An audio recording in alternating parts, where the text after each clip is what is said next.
This week, we are continuing our series on taking a look at some of the amendments that are coming to the United States sentencing guidelines effective in November of this year. And in this video specifically, we'll be talking about an amendment that looks to respond to the current fentanyl epidemic that's going on in our country. So stick around and we'll talk about that.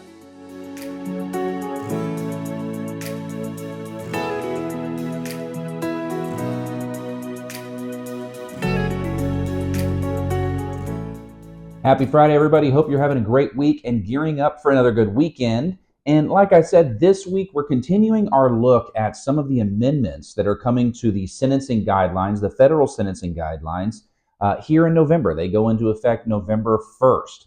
And just as a refresher, if you want to go back and watch some of my older videos on how the guidelines work, what they mean, what a base offense level is, all that stuff, those are all on the channel, so please feel free to kind of review those if you have any confusion as to what the guidelines even mean at the very basic level. So this week we're looking at a specific guideline that affects United States Sentencing Guidelines Section 2D 1.1. Now, anybody that practices federal criminal law knows 2D 1.1 because that's the section that deals with all drug offenses, which is a huge, big chunk of what federal cases in America are. Those are the drug conspiracies, the distributions, the manufacturers, the deliveries. Those drug conspiracies are a massive section of what gets charged and indicted and ultimately pled and people go to jail for in America. So 2D 1.1 is something that all federal practitioners are pretty familiar with.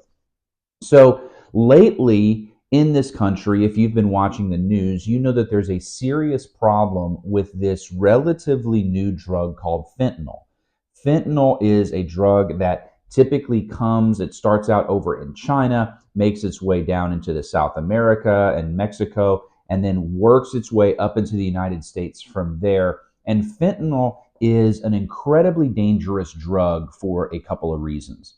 The first is because of how potent it is.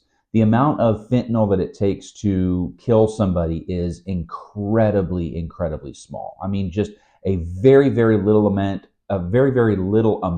rather, of raw fentanyl can kill you and has. I mean, we've seen countless overdoses here in our country. The other reason that fentanyl is so dangerous is because a good majority of the people who are taking fentanyl or who are overdosing on fentanyl don't even know that that's what they're taking.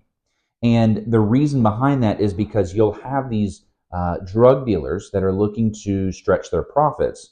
And so they'll take this raw, pure, let's say methamphetamine, they'll get it in from Mexico, they will cut it down and dilute it so that it's much weaker than when they got it. And in that way, they can take a kilogram of this raw methamphetamine and they can stretch it to now they have 5 kilograms of this diluted version. But if they just sell that diluted version, then their customers, their users are going to get upset with them because it's so weak. I mean, imagine ordering a soda from a restaurant and it comes out and it's half water. So what the drug dealers will do is they will cut this drug mixture with something incredibly powerful like fentanyl. So they will take all this methamphetamine, they will dilute it down, they'll put a little bit of fentanyl in, they'll mix it up, and then they'll press it into pill form. And they will sell these pills as methamphetamine pills. Or, even more dangerous, they will sell these pills as Adderall pills, because Adderall, very popular in like the college crowd.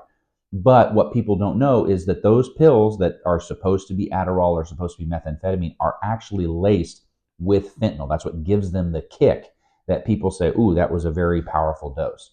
The problem is, since this mixing is not being done in a controlled environment like a laboratory, you might have some pills in that batch that have no fentanyl and some pills in that batch that have almost all the fentanyl. That's where overdoses happen. And so what the United States Sentencing Guidelines have done, or the Commission has done, is they've tried to address this by adding a sentencing enhancement for people that are convicted of a drug offense and the drug that they were selling was marked or marketed as something that it wasn't. In other words, if they were selling a pill that contained fentanyl, but it was marked as Adderall, or it was marked or sold as methamphetamine, if they lied about what was in there, then there is a sentencing increase that gets stacked on top of their already high guideline sentence.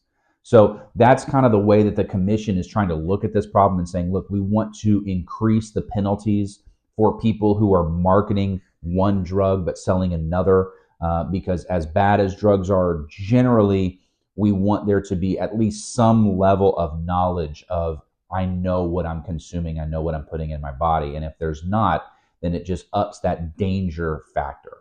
So we'll see again how often this enhancement gets applied, what effect that has on sentences as it works its way through the system. But that's an interesting one that the commission has decided to kind of take aim at in this session. And a lot of that's because there has been a lot of political pressure to answer this fentanyl problem.